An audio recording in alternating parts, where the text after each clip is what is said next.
100 కోట్ల రూపాయలు సార్. మీరు ఒక 10 రూపాయలు, 1000 రూపాయలు, 1,00,000, 10 లక్షలు, కోటి రూపాయలు అనలేదు. సేవకుడిగా నేను ప్రజల దగ్గరికి వెళ్తున్నా, మెదక్ సేవకుడిని అవుతున్నా. సేవకుడిగానే సేవకుడు అంటే 100 కోట్లు పెట్టి అక్కడ 100 కోట్లు అనేది పార్ట్ ఆఫ్ మై ఎఫర్ట్స్. 100 కోట్లు ప్రధానం కాదు అనుకుంటున్నారు సార్. 100 కోట్లు ప్రభుత్వాలు లేవా ఇక్కడ? గవర్నమెంట్ వ్యవస్థ బేసికల్గా ఒక అధికారిగా పనిచేసారు, అన్ని చూసిన వ్యక్తి మీరు 100 కోట్లు పెడితే ప్రభుత్వం లేనట్టే కదా మరి. నాకు అంటే మీరు సీనియర్ లెవెల్లో పనిచేసినప్పుడు గ్రౌండ్ లెవెల్లో మీకు ప్రజల సమస్యలు తెలవాలని మీరు అక్కడ నివాసం ఉంటున్నా అని చెప్పారు. మీకంటే ఉన్నతాధికారులు, పై స్థాయి అధికారులు ఎవరు కూడా అలా లేరు కదా.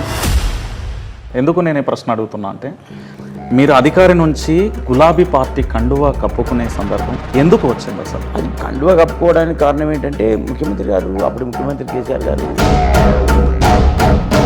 రైట్ సార్, మీరు ఇంత క్లారిటీగా చెప్పారు కదా. వెంకట్రామరెడ్డి గారు కలెక్టర్గా పనిచేసిళ్ళు, ఎమ్మెల్సీగా పనిచేసిళ్ళు. ఇదే మెదక్ పార్లమెంట్ సభ్యులు ప్రజలందరూ కూడా రావాలి అనే నినాదం వస్తుందా మరి? 100%. ఎందుకు రావాలి? కేసీఆర్ అంటే మీరు చెప్పిన అన్ని పనులు ఉన్నది. వెంకట్రామరెడ్డి గారు అంటే మరి మీరు ఏం చేశారంటే ఏం చెప్పారు? ప్రతి గ్రామంలో ఒక 100 కుటుంబాలతో నాకు పర్సనల్ కనెక్ట్ ఉంది. సో అదే కాన్సెప్ట్తో మీరు పార్లమెంట్ అభ్యర్థిగా నిల్చుంటున్నారు. 100%. దాంతోపాటు కేసీఆర్ గారే స్వయంగా పిలిచి లంచ్ పిలిచారు, పార్టీలో జాయిన్ కమ్మన్నారు అన్నారు.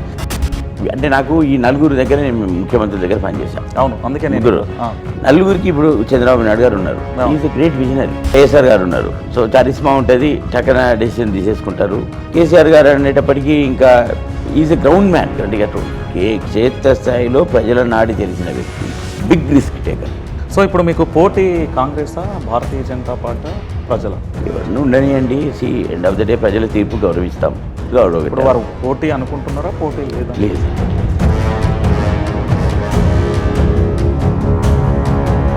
ఇప్పుడు మీరు అంత కాన్ఫిడెన్షియల్గా చెప్తున్నారు కదా, అదే కాదు, అంతే కాన్ఫిడెన్షియల్గా మీకు ఓటు బ్యాంక్ వస్తుందా ప్రజల నుంచి?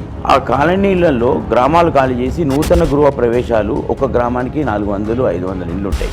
అంటే మీరు పనిని నమ్ముకుంటున్నారా, పార్టీని నమ్ముకుంటున్నారా? పార్టీ పని మీకు గట్టిగా ఉంది. అపోజిషన్గా ఉన్న పర్సన్స్ కూడా అంతే స్ట్రాంగ్ పర్సన్ కదా. ఒకరు ఎమ్మెల్యేగా ఓడిపోయారు, ఇద్దరు ఎమ్మెల్యేగా ఓడిపోయిన పరిస్థితి. అంటే ఓడిపోయింది కదా, 2 జాతీయ పార్టీలు మొన్ననే ఓడిపోయింది కదా. అదే 2 జాతీయ పార్టీలు. అదే 2 జాతీయ పార్టీలు, 2 కూడా మొన్ననే ఓడిపోయినారు.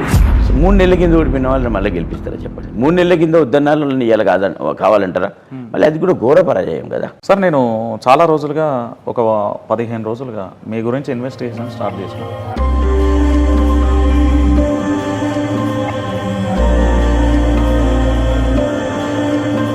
ఇద్దరు పిల్లలను అడాప్ట్ చేసుకోవడం, ఒకరికి వివాహం చేయడం, మరో కుటుంబానికి MBBS దాకా వాళ్ళకు స్టడీ పూర్తయ్యే వరకు కూడా చదివిస్తున్నారు.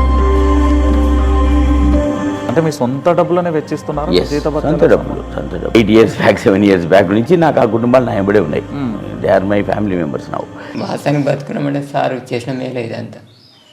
సార్ లేకపోతే మేము ఖచ్చితంగా ఎవలమో గులం చనిపోతాం. మేము ఎవలమో గులం చనిపోతే అంత 2 పిల్లలు చెట్టు కూడుకుంటాం. సొంతంగా 2.5 lakh చదువుకి ఇచ్చిండు దేవుడు. మా నాన్న రూపంలో వెంకటరామరెడ్డి సాని.